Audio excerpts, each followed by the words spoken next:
From steam engine trains, stagecoaches to cowboys, the Wild West has rolled into Omaha. Lindsay Thies is downtown at the Rose Theater today. Hat on and all. Lindsay.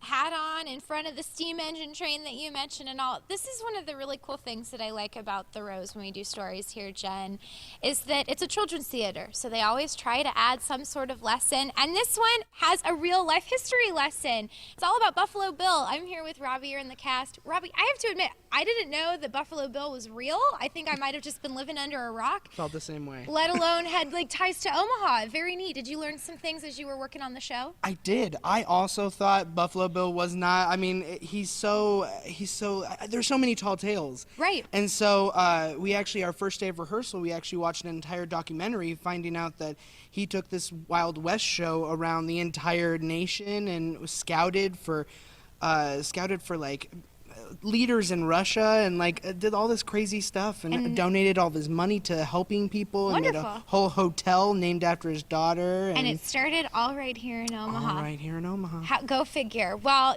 you know, than just that from this show, and the kids are going to love it as they're saying yeehaw.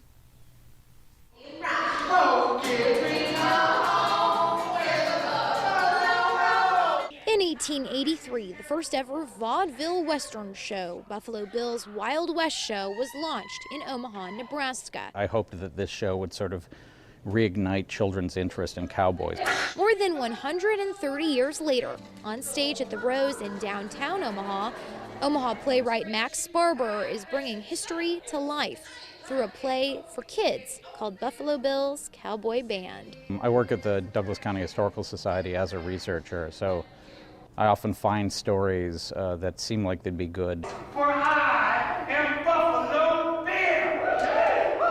The story follows adventurer, cowboy, buffalo hunter, and Pony Express rider William Cody, famously known as Buffalo Bill. Always shooting off his gun. Right side.